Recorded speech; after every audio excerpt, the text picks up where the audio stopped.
truth of the matter is that most people don't realize that the majority of people suffer their first major heart attack on Monday morning between 8 a.m. and 9 a.m.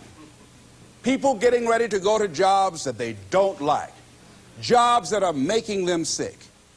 What is it that you could love doing 7 days a week that'll bring a smile to your face? Think about that. You've got to start saying yes to your life.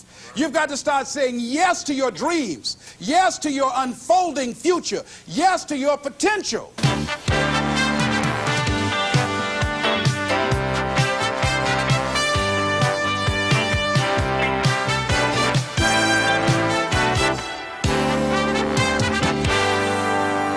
Les Brown's business is changing lives. He touches thousands of people each year. He talks to Fortune 500 companies and to personal development groups about how to find success and fulfill your dreams.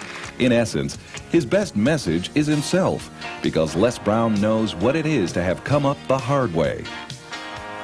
Les and his twin brother were adopted at the age of 6 weeks by Miss Mamie Brown, a single woman with little money and a big heart.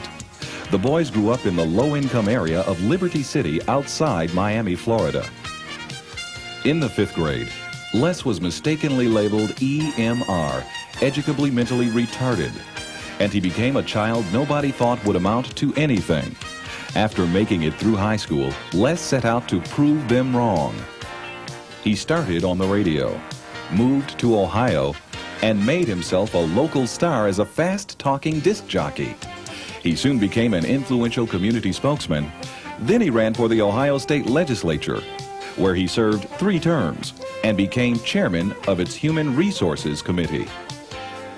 Les Brown is now a nationally acclaimed motivational speaker who's taught thousands of people the techniques he's used to overcome the obstacles he's faced in his own life.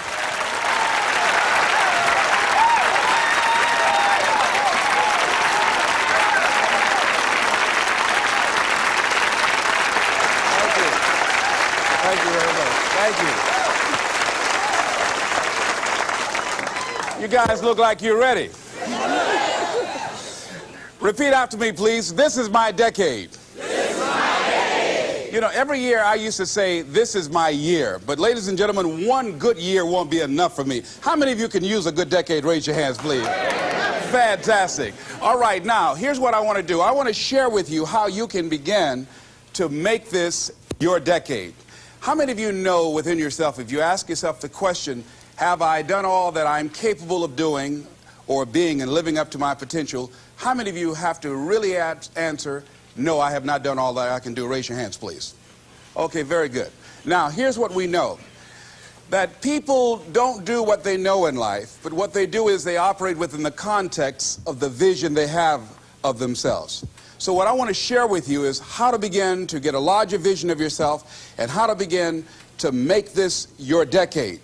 Because in order to do that, it's going to be very challenging. It's going to require a lot of work on your part, an ongoing process of personal and professional self-mastery. And it's going to require that you begin to see yourself worthy of the requirements in terms of effort, in terms of commitment, in terms of action, in terms of preparation, or whatever it is that you need to do in order to take your life where you want to take it. So one of the first things I ask you to do is I want you to look at your life right now and think about something that's important to you, something that gives your life a sense of value. Think about something that you'd like to have, or something you'd like to create for you or your family or for society. I want you to hold this thought in mind. Now, one of the first things I want you to do is don't worry about the inner conversation that you're going to have. Don't worry about how you're going to do it.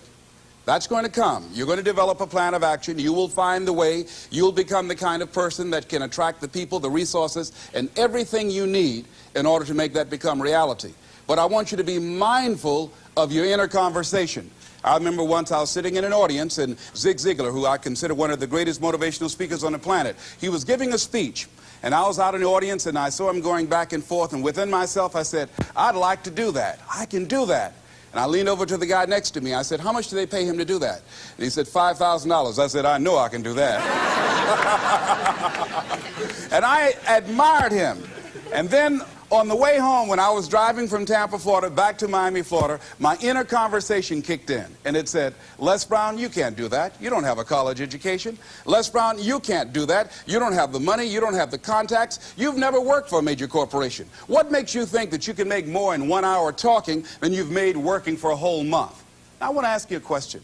How many of you have ever thought about something you wanted to do, and you talked you out of it? Raise your hand, please. That inner conversation, ladies and gentlemen, is the reason that most people take their greatness, take their ideas to the graveyard with them. You know, the wealthiest place on the planet, a minister said recently, and it was so true, is not the gold mines in the various areas of the world or the diamond mines. The wealthiest place on the planet is the graveyard. Because in the graveyard we will find inventions that we never ever were exposed to. Ideas, dreams that never became reality, hopes and aspirations that were never acted upon. Because most people allow that inner conversation, for whatever reason, to keep them from ever pursuing their goals. So let us begin to look at what's required in order to make this our decade. Why is it that most people don't ever reach their goals or live up to their true potential? One is fear. And there are only two kinds of fears that we're born with: the fear of falling and the fear of a loud sound. All other fears we learn, like the fear of failure. The next is the fear of success. That's one of the major challenges I had to deal with. I was working on a major project, and after it began to grow and it was extremely successful, I panicked and I walked away from it and gave it to someone else because I didn't believe that I could handle it. The other thing that keeps most people from reaching their goals is that a lot of people become comfortable. They stop growing. They stop wanting anything. They become satisfied. They stop looking at ways in which they can improve themselves. They stop putting things in front of them. I was reading something by a great man, George Bernard Shaw, and he said something to the effect that to have succeeded is to have finished one's business on earth. Like the male spider who is killed by the female spider the moment he has succeeded in his courtship. And he goes on to say, I like a state of continual becoming with a goal in front and not behind. I remember after giving a speech at a major corporation, a gentleman came up to me who was up in years, and he said, you know, that's real great motivation for you young guys, but I've done all my work. There's nothing else for me to do. I said, oh yes, you've got a lot to give. You have a lot to offer. The fact that you're still here means that your business is not through yet. The other thing that keeps us from reaching our goal is not feeling worthy. That's where a lot of people get stuck. Because see, when you don't feel worthy of your goal, you'll begin to unconsciously engage in self-destructive behavior, like procrastinating, constantly putting things off, squandering your time, and that's what life is made of. Something else that keeps us from reaching our goal, and that is many times because we spend so much time complaining and blaming everybody or everything. I'm reminded of a friend of mine who talked about the fact that one day he was walking by this house and some people were sitting on a porch, and there was a dog on the porch, and this dog was just moaning and groaning. So he was curious, and he asked the owner, he said, why is this dog moaning and groaning? And the owner said, because he's laying on a nail. He said, well, why doesn't he get off? He says, it's not hurting bad enough for him to get off. How many of you know people who moan and groan and complain about life all the time, all right? They might moan and groan about their job. I'm sick of this job. I'm sick of you. And they just moan and groan and complain all the time and never do anything about it. They haven't got to the point where they're sick and tired of being sick and tired. They just have enough energy to complain about it, and they consider that, in fact, they believe that that's equivalent to doing something about it, just complaining. No, that can't get you where you want to go. That cannot create your reality for you. The other thing that keeps most people from realizing their true greatness and their true potential, circumstances, their environment, There are many people who believe because of where they're born, because of the area where they are in life and where they find themselves, that's all they know. Given my circumstances, ladies and gentlemen, I shouldn't be doing what I'm doing right now. See, I know something about you, even not knowing you, that you've got greatness within you. You have the ability to do things that you can't even begin to imagine. You have talents and skills in you that you haven't even begun to reach for yet. No one could have convinced me, given my circumstances, given my background, that I would be doing what I'm doing right now. I was born in Liberty City on a floor on 62nd Street, my twin brother and me. When we were 6 weeks of age, we were adopted. When I was in 5th grade, I was identified as EMR, labeled educable mentally retarded, and put back from the 5th grade into the 4th grade, and stayed in that category until I got out of high school. I have no college training, but here's what happened. I had an intervention in my life. A man who saw something in me at a time that I did not see something in myself. I never forget being in his class one day waiting on a friend of mine who was there to rehearse for a play. He did not show up, and he asked me to go up to the board and write something on the board. And I said, "I can't do that, sir." He said, "Why not?" I said, "Well, I'm in a special education class." He said, "What do you mean?" I said, "Go up to the board and write what I'm about to tell you." I said, "I can't do that, sir." "Why not?" "I'm educable mentally retarded."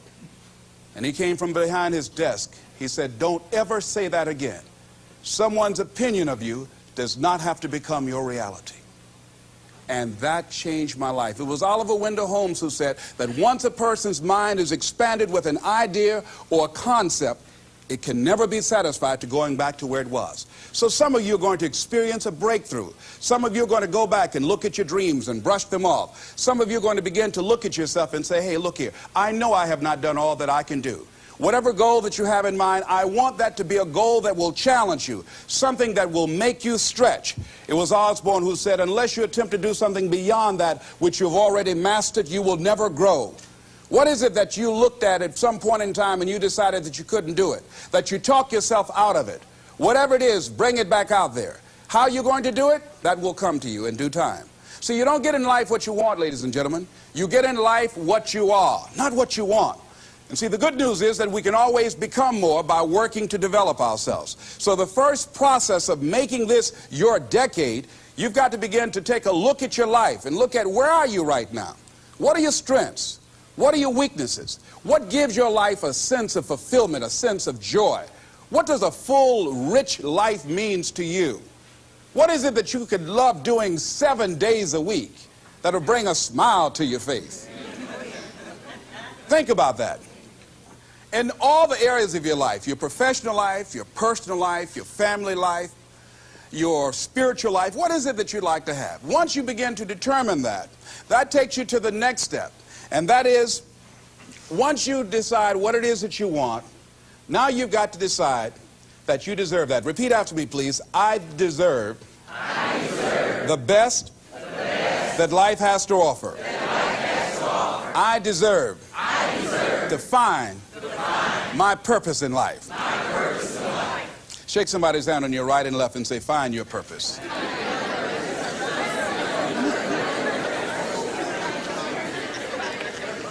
Do you know by actively pursuing your purpose, it could perhaps extend your life?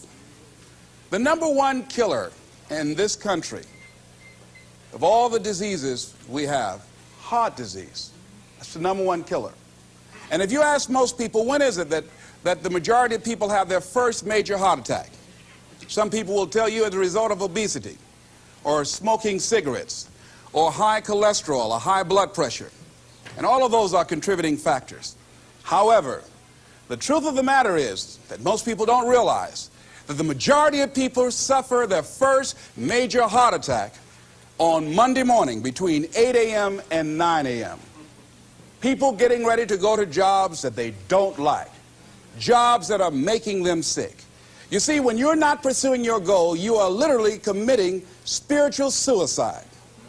When you have some goal out here that you're stretching for and reaching for that takes you out of your comfort zone, you'll find out some talents and abilities you have that you didn't know you have. I started speaking just to elementary school kids because I knew they didn't know what I was talking about. And they gave me all kind of standing ovation. We like you, yeah. Then I graduated up to junior high school, and then to senior high school, and then to various community groups and church groups and civic associations, and then to colleges and to businesses. Now I'm traveling across the country and then traveling nationally and internationally. But I never would have discovered what I'm able to do right now if I wasn't willing to take a chance. And you've got to be willing to do that. You've got to believe in yourself. I was doing work for a major corporation, and they were having a major downsizing. It's just another terminology for major firings.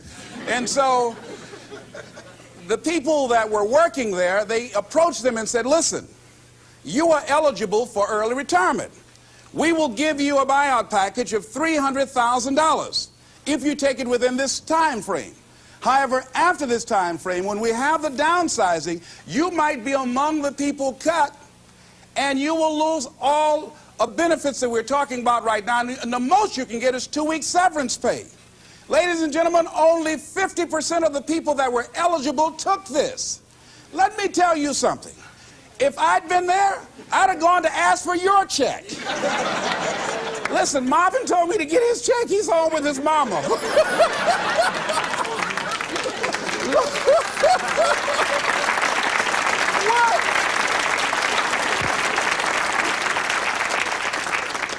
I would have taken that money so quick and had other people checks. They said, Les got your check. See, ladies and gentlemen, life is too short trying to play it safe. It's too short and unpredictable, being miserable. It's too short for that. Here's the thing. There's no safe position in life. Let me tell you why. It's a quiet secret that most people don't realize. You can't get out of life alive. Hello, you can't get out of life alive. So there's no safe position. You can die in the bleachers or you can die on the field. You might as well come out on the field and have a good time, right?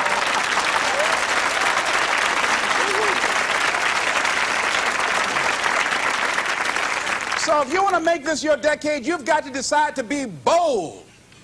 See, you got to be bold in life. You got to take life on. I remember I was at a major corporation. I had to give a presentation, and there were two guys sitting across from me, and the guy said to the other fellow, looking at the last two finalists, and that involved my firm and their firm, said, listen, looking at the credentials, this guy doesn't have any credentials. We have an advantage here. We've got 2 PhDs between us. I got up and I went in the bathroom and started talking to myself. I said, Les Brown, what do you care about their 2 PhDs? You have 6 children and a mama to take care of. And I went in that meeting, and first of all, I went there walking bold, looking good, feeling good, and smelling good, all right?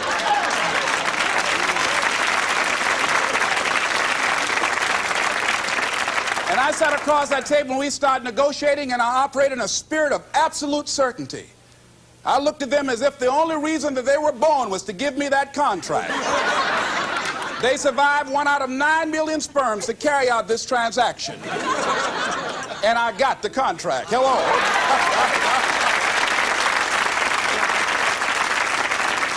So you've got to decide to be bold. Most people go through life trying to creep. No, no, no. Trying to be casual about it. No, no, no. You go through life being casual, you'll end up a casualty. No.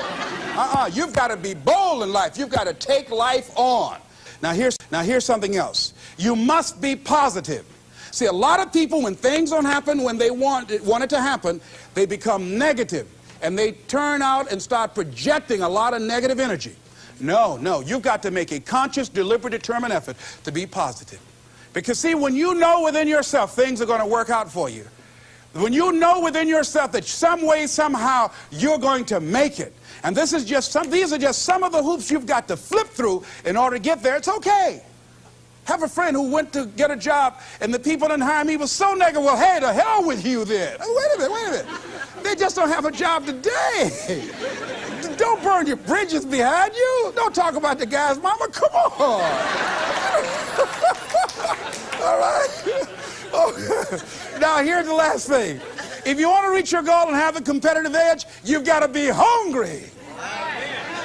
A lot of people love me to tell this story. When I got out of school, you know, my first major goal was to buy my mother a home, and my hero in broadcasting was Paul Harvey, and I wanted to become involved in broadcasting, and I loved the disc jockeys that were on the air. and I wanted to become a disc jockey. And Mr. Washington said something to me that I'll never forget, who was my mentor in high school. Repeat this. Whitney Young is his quote. It's better to be prepared, for an opportunity, and not have one, than to have an opportunity and not be prepared. See, so I started working to develop my communication skills and expand my vocabulary. I started visualizing myself being a disc jockey. I saw myself on there having a talk show and playing records and people listening to me. That was my vision. That was my dream. I held that in mind constantly. And I would practice all the time. Practice makes what? Perfect. Absolutely not. Just dislodge that from your mind. Practice only makes improvement. Perfection doesn't exist. They need to take it out of the dictionary. It doesn't exist. Practice only makes improvement. You can always better your best. You have not done your best work yet. As long as you're here, you have a chance to transcend yourself. So don't believe in perfection. It doesn't exist. It only makes improvement. So I would practice every day, every day, every day. And finally, I went over to this radio station, asked a guy for a job named Mr. Butterball, and I said, how you doing, sir? I'd like to get a job. I was working on Miami Beach at the Fontainebleau Hotel at the time. The Jackie Gleason and the June Taylor dances were famous. And my favorite program on television, most people would not remember it. John Beresford Tipton. Hi, my name is Michael Anthony. I have a check for $1 million. How many of you remember that program, all right? The Millionaire. That was my favorite program on television, you know. So this is my fantasy, you know. And every time we would drive from Miami Beach, I would fantasize, oh, that's the house. When I get my million, I'm going to buy my mother that home over there. So that's my fantasy. So I went up to Mr. Butterball, and he said, do you have any radio experience? I said, no, sir. You have any background in journalism? I said, no, sir. I said, but I can never get experience if you don't give me the opportunity. I've been practicing a lot, sir. He said, I'm sorry, we don't have any job for you. I said, thank you, sir. He didn't know my reasons for being there. My reason, I wanted to use radio as a means to earn the money to buy my mother a home. I went back to the radio station again. I said, how you doing, Mr. Butterball? My name is Les Brown. I know your name. Didn't I just see you here yesterday? I said, yes, sir. I said, y'all have any jobs here? Didn't I tell you yesterday we didn't have any jobs? Yes, sir, but I thought maybe somebody got fired or resigned. I didn't know, sir. I went the next day. How you doing, Mr. Butterball? He said, yes. And I just didn't take it personal. How you doing? So y'all have any jobs here? Didn't I just tell you yesterday and the day before we didn't have any work? Well, I thought maybe somebody died, sir. I didn't know. I went the next day, showed up like nothing was wrong, like I saw him for the first time. How you doing, Mr. Butterball? Y'all having it? He said, boy, make yourself useful. Go get me some food.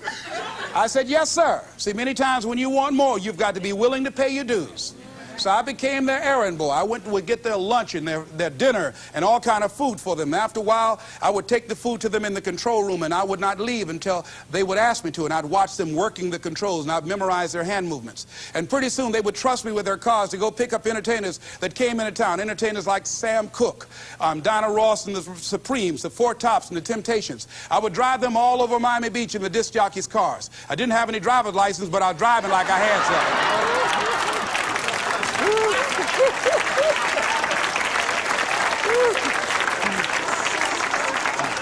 Finally, one day I was at the radio station, and a guy by the name of Rock was drinking while he was on the air.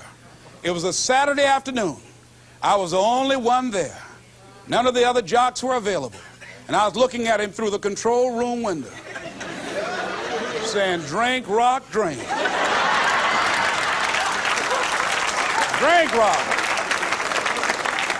I'd have gone to get him some more if he'd asked me to. Drink, Rock. Pretty soon the phone rang. It was the general manager. I said, hello? He said, Les, this is Mr. Klein. I said, I know. He said, Rock can't finish his program. I said, I know. He said, would you call one of the other DJs to come in? I said, yes, sir. I hung the phone up. I said, now he must think I'm crazy. I called my mom and my girlfriend, Cassandra. I said, y'all come out on the front porch and turn up the radio. I'm about to come on the air.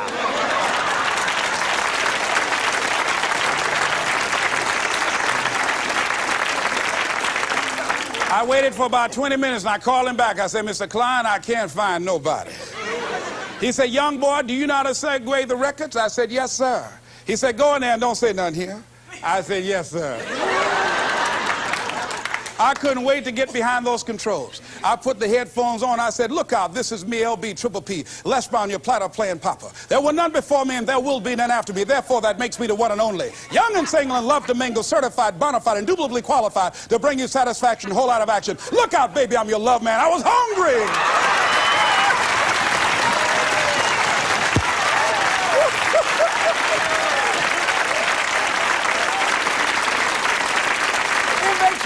feel better when you are able to have charge of your destiny, doesn't it? Gives you a good feel. Gives you choices. You can do more things. See, my first major goal was to buy my mother a home. I feel like Abraham Lincoln, who said, all that I am and all that I ever hope to be, I owe to my mother.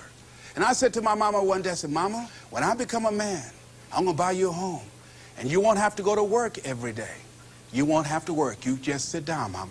She was getting up, getting dressed to go to M&M cafeteria. I was just following her around. I said, watch, Mama. One day you won't have to leave here to go to work no more. It's raining outside. You won't have to go to work in the rain. You just do what you want to do. Like stay home and fix me sweet potato pie. My mama fixed the kind of sweet potato pie you can't eat with your shoes on. You have to take your shoes off so you can wiggle your toes, all right? But that was my dream. That was my passion. I saw that, and that drove me. That was my reason for being. So one of the things, in order to make this your decade, in order to reach your goals, you've got to find some reasons that make you strong, some reasons that will make you hang in there when times get rough, because they're going to get rough. It's going to be very challenging. Whenever you decide that you want to grow, whenever you decide that you want to go to another level, all hell will break loose. Everything that will happen, that can happen, will happen, and at the worst possible moment. They call it Murphy's Law. See, whenever you decide that you want to go to another vibration, it's like when you get into an airplane. The first thing they tell you to do is do what? Fasten your seatbelt. Because you're going to experience some turbulence when you're going up. And some of you are already experiencing that turbulence. Don't be frightened by that. See, whenever you decide you want to go to another level, you've got to fasten your psychological, your mental, and your spiritual seatbelt. Because there's going to be a while before you experience a comfortable altitude. You're going to get there. It's there. But you've got to go through this phase here. This is how you grow. This is how you develop. See, life is like a roller coaster. Sometimes you're up, sometimes you're down. Sometimes things go well, and sometimes they don't go well. But in the down moments, that's when you discover who you are. During the down moments, see, in this prosperous time, you put it in your pocket. In the lean times, you put it in your heart. And that's when you discover who you are. So find 5 reasons that empower you. Why is it that you deserve your goal? What are the 5 reasons that you won't give up when life catches you on the blind side? When the messenger of misery visits you, what are you going to do? What will keep you in the game when life knocks you to the canvas? See, the Buster Douglas that fought in the last fight was not the Buster Douglas that fought Mike Tyson. See, the Buster Douglas that got knocked down while fighting Mike Tyson had gotten out of an alcohol recovery center. His mother had died. His wife was ill with a terminal illness. He was considered a nothing, a bum. So when he got knocked down, Buster Douglas had a reason to get back up, because he said, I'm dedicating this fight to the memory of my mama. But when he fought the last fight that he had, and he got knocked down, and he had a guaranteed $24 million in his pocket, whether he got up or not, he just said, hurry up and count me out.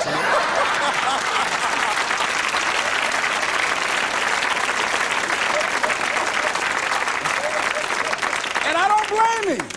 Why get hurt? He said, no, why'd you leave so soon? Somebody's about to get hurt, me. So you've got to have some reasons that when life knocks you down, and it's going to. Hello, it's going to knock you down. When people disappoint you, and that's going to happen. When they betray you, and that's going to happen. When they lie to you, and that's going to happen. When they say, oh, you can count on me, and they won't show up, and that's going to happen. When you want to throw in the towel and give up yourself, and that's going to happen. When life collapses on you and catch you on the blind side, and drop you to your knees and start choking you. You got a dream? No, I ain't got no dream. And that's going to happen. What reason can you remember that you can call on, that you can reach on, that can make you get back up? Find that reason. Because when life had knocked me down, I said, life, I'm doing this because I want to make my mama proud of me. I'm doing this because I want my children to have a better life than what I had. I'm doing this because all my life I've been told I'd be a loser, that I wouldn't make it. All my life I heard people say, maybe take them back to the welfare department. I'm doing this to make them a lie. I believe, like Frank Sinatra, he said, the best revenge in life is massive success. I'm doing this so I can become massively successful. And with that kind of courage, with that kind of affirmation and reason to empower me, I got a saying that when life knocks you down, try and land on your back, because if you can look up, you can get up. All right?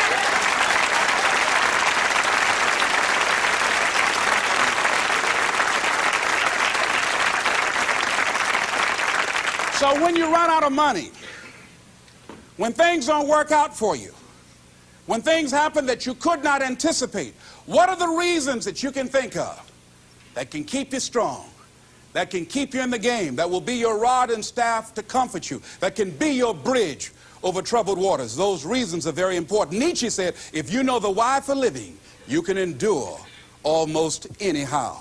So find out the reasons that you do what you do. Find out the reasons that will make you strong, that will make you walk by faith and not by sight, that will make you pursue your dream when everybody is against you or don't believe in you no more. And let me tell you something, that's a lonely feeling.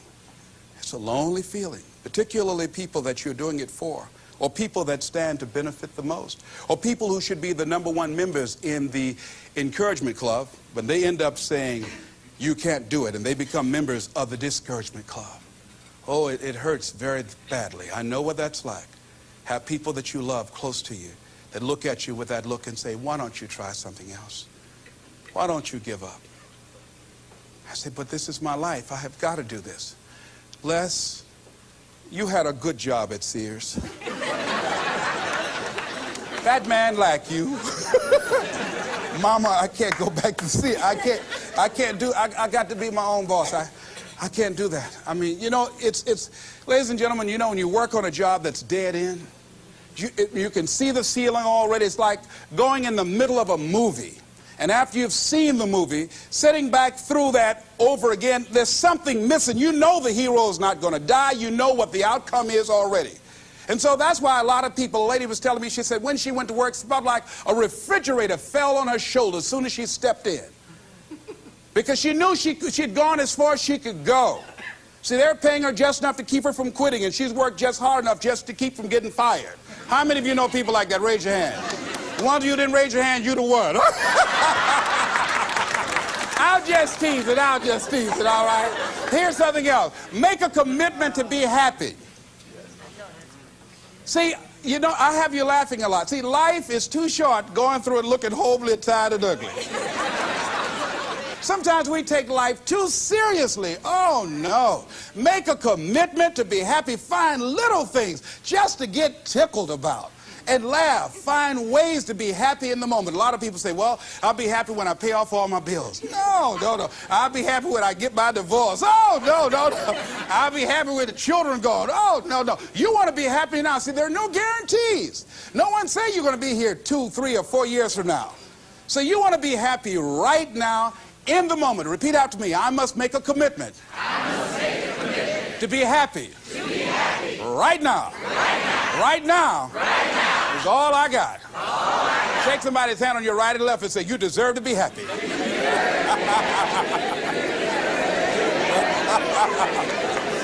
Make a commitment to be happy, because life now has new meaning for you. Just enjoying the sunset, or just looking at life, or looking at nature, going for a walk. It's the little things in life that counts. Here's something else that you want to begin to do in order to make this your decade. You want to begin to get all the toxic people out of your life. Hello?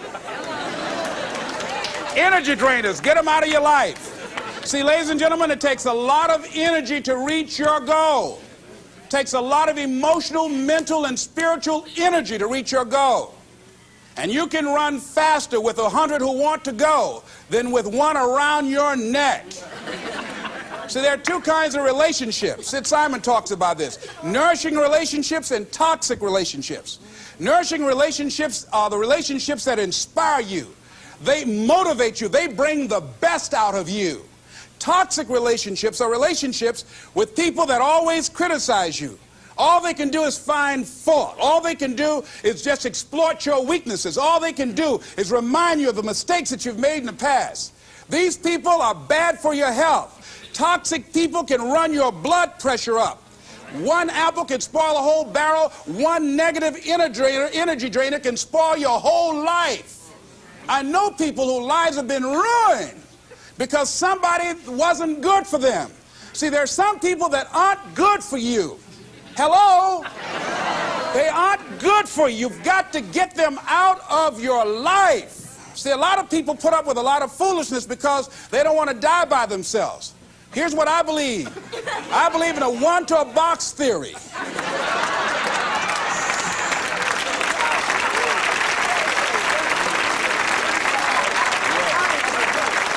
Ask this question of yourself. Make a list of who you communicate with most and ask yourself the question, what kind of person am I becoming because of this relationship? Is it helping me to grow mentally and emotionally and spiritually? Am I becoming a better person because of this relationship? Do they bring out the best in me? Do they inspire me? Do they encourage me to develop my greatness? Do they make me stretch? So you got to look at the people in your life and find out, what kind of person are you becoming because of that relationship? My mother used to say, birds of a feather flock together. You run around with losers, you will end up a loser. Unconsciously, you will pick up their ways, you'll pick up their habits, you'll pick up, most importantly, their attitude about life. If you're around cynical, negative people all the time, you will become cynical and negative. So you got to watch yourself. Many of us are living out the lives of other people, living out their conclusions, living out of their consciousness. The other thing is that you begin to looking at your life and looking at what it is that you want to achieve. Another crucial thing that you must do is align yourself with powerful people. Align yourself with people that can encourage you, people that can empower you, people that you can learn from, people that you can grow from. That's very important. See, if you have people around you that can contribute to your growth. When I wanted to become a speaker, I joined the National Speakers Association. I wanted to be around the Dr. Norman Vincent Peales, the Zig Ziglars, the Dwayne Dyers. I wanted to be around people that were doing what I wanted to do. I wanted to learn from them. And you want to do that too. You want to align yourself with people who think like you, people who dream like you, people who want more out of life, people that are stretching and searching and seeking some higher ground in life. As opposed to the majority of people. Somebody said, always strive to get on top in life because it's the bottom that's overcrowded. And see, you don't want to be on the bottom. See, it's easy to be on the bottom. It doesn't take any effort to be a loser. It doesn't take any motivation, any drive in order to stay down there on a low level. But it calls on everything in you, ladies and gentlemen. You have to harness your will to say, I'm going to challenge myself. Sometimes I have to pull myself out of bed and say, come on, Les. Things I know I should do, I don't do. Things I shouldn't do, I do. I found that the biggest enemy you have to deal with is yourself. There's an old African proverb that says, if there's no enemy within, the enemy outside can do us no harm. So think about that.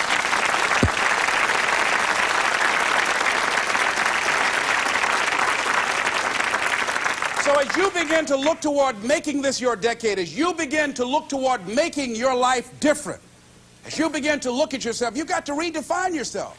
Who are you right now? And who must you become in order to create what you want? What has to change about you?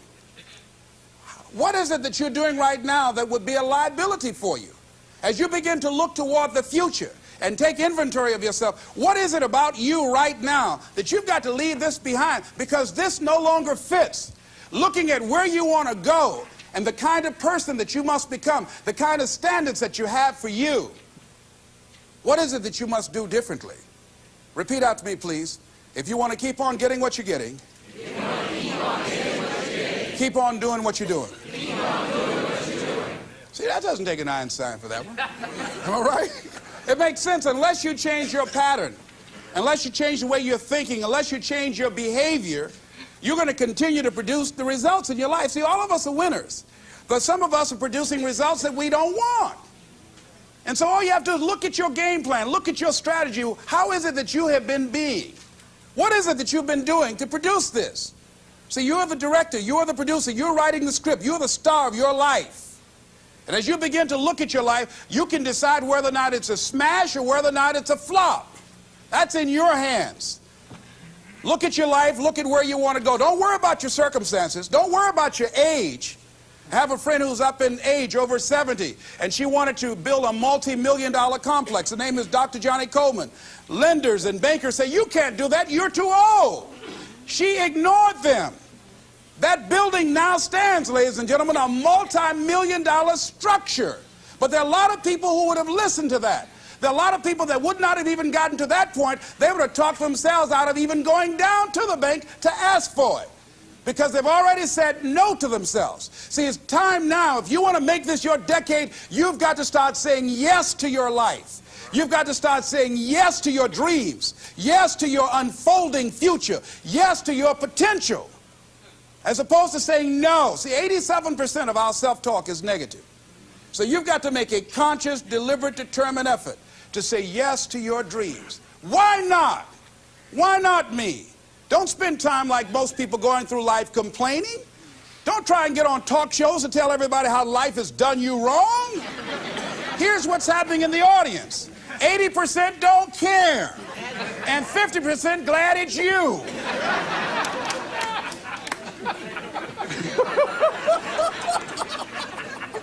All right? So when you know that, you'll go around, cry, oh, you know what they did to me? Who cares? Get away from me before they come back.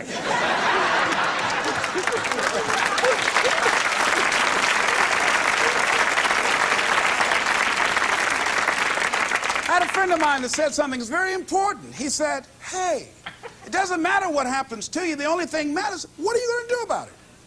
That's all that matters. Okay, life knocked you down. What are you going to do about it? How long are you going to sit there and say, you know what they did to me? How long? Who wants to hear that racket? Use that energy to get up from there and move on and get on with your life. You got to learn to let the past go so you can grow. Many people never act on their dreams because they allow their past experiences to determine what their possibilities are. Whatever you've done in the past, that's not a reflection of your possibilities. That's just a reflection of your consciousness. That's just a reflection of your development and your growth. The future is unfolding for you right now. The future is unlimited for you right now. No one knows where you can go. No one knows what you're capable of or what's possible for you. You don't even know that. I had no idea, ladies and gentlemen. No one could have convinced me that I was able to do this. I never forget, I was speaking in Detroit, and a high school friend of mine saw me afterwards, and he was backstage. He said, I can't believe it's the same person. And I thought for a moment, and I said, it's not. The person you know, he's gone. He doesn't live here anymore.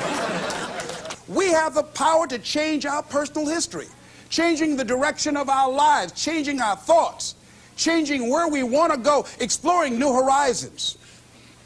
So as you begin to look at this decade and affirming that this is your decade, as you set goals that will make you stretch, that will bring out the best in you, as you begin to remove the negative, toxic people from your life, as you decide to take some chances in life, and that's one of the things that's very important. Viscard said, if you're not willing to risk, you cannot grow. And if you cannot grow, you cannot become your best. And if you cannot become your best, you cannot be happy. And if you can't be happy, then what else is there?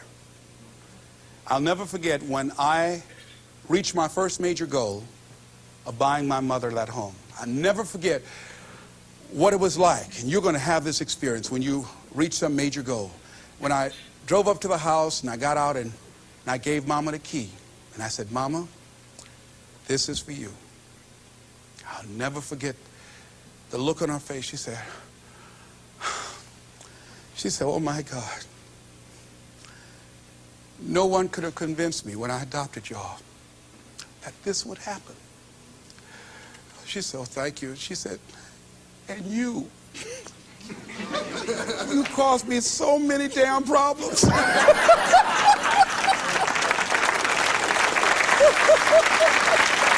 I was just one of those kids that had a lot of energy.